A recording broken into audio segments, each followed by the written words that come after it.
The iPhone 8 is here. Same basic shape and feel as last year's iPhone 7, but with the huge physical difference of adding a glass back instead of metal. This is my first time touching the iPhone 8 since Apple didn't invite me out to their launch event, not really sure why, and the glass makes it surprisingly heavy, which I actually really like. Will this new glass iPhone have the same structural integrity that the metal iPhones had previously? There's literally only one way to find out. Let's get started.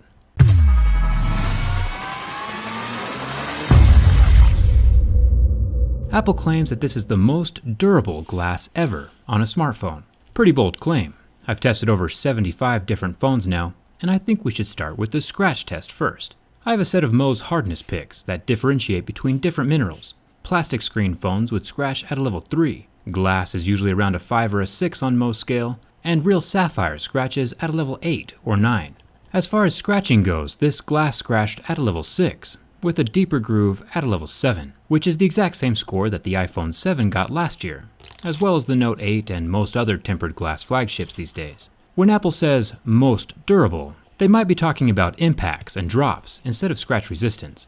Let me know in the comments if you think I should drop test a couple of these phones. Even though the screen is impervious to my razor blade, coins, and keys, I would still recommend a screen protector. Plenty of other dust, minerals, and pocket sand are harder than a level 6, and can cause micro abrasions. Speaking of sapphire, Apple does claim to use some sapphire on their phones, namely the camera lenses, so we'll have to put that to the test. Again, the home button is not affected by my razor blade, so it won't get damaged or scratched up while sliding around in your pocket or purse, and that's good for durability. Up at the top of the phone, we have the 7-megapixel front-facing camera tucked under that same slab of front glass, so it is protected against major scratches and damage as well. With previous versions of the iPhone, Apple used a flimsy metal screen to cover the earpiece, which sometimes could jostle and fall out.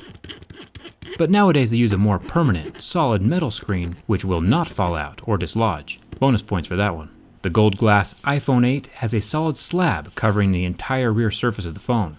Still undamaged by my razor blade, it's also good to see the Apple logo and the iPhone text are layered under the glass and not exposed on the surface. This means they won't rub or wear away with use or time. It's pretty cool how the dual-tone LED flash blends so perfectly with the pink and gold color of this phone. Protected under the glass surface, things are still looking sleek and aesthetic.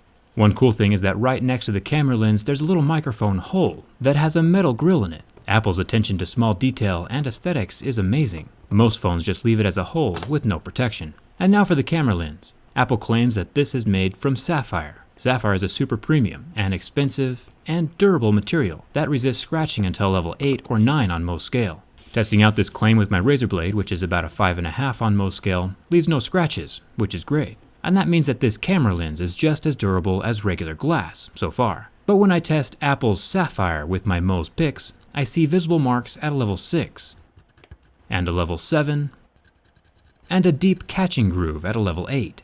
It looks like Apple's still using their own proprietary blend of sapphire. I delved pretty deep into this subject during a previous video, and it is indeed aluminum oxide, which is the ingredients of sapphire, but my Mohs picks and an electron microscope indicate that it is a lower grade material than the actual pure sapphire that's used in Tissot's premium high-end watches or the full sapphire display on the HTC Ultra Sapphire Edition, both of which didn't scratch until level 8. Apple might have extreme attention to detail, but it's my opinion that they cut some corners with this sapphire stuff. I did buy one of their overpriced sapphire Apple watches to test, and that should arrive today sometime. So make sure you're subscribed so you don't miss that durability test. There is a metal ring around the camera lens, but the weird part is that the camera lens sticks up even farther than the metal ring does, so there's no protection for that lens. And since it scratches at a level 6 instead of a level 8, it still needs that protection. Now the sides of the phone are real metal, so Apple did a good job there. This handles keys and coins very well, but my razor blade manages to remove some color, exposing that silver 7000 series aluminum underneath. So it's probably best to not keep your razor and phone in the same pocket. The SIM card tray and power buttons are both metal, along with the buttonless and portless top of the phone. The volume buttons and mute switch are also metal, bonus points for that. I'm still definitely a huge fan of that mute switch, by the way. I wish more Android phones had that feature. The singular proprietary lightning port is at the bottom of the phone, still metal down here as well, and still no headphone jack. But Apple has been kind enough to include a dongle in the box if you don't happen to have one of your own. Now, I do like to roast Apple every now and then, physically and verbally, and one cool thing about the IPS Retina display is that after about 10 seconds in extreme heat, the pixels go black and turn off, but after the heat is removed and the pixels cool down, they recover completely. The phone is cool to the touch within seconds. It's still important to not try this on your own phone, because the flame does burn off the oleophobic exterior coating on the glass. I have been contacted by several angry mothers whose kids have burned phones, so please don't try this at home. Speaking of things to not try at home, it's time for the ultimate test of durability. Nothing stresses the construction of a phone like a bin test, and whether you're an Android fan or an Apple user, everyone can appreciate a well-built phone. And this is indeed a well-built phone. There is zero flex to this device.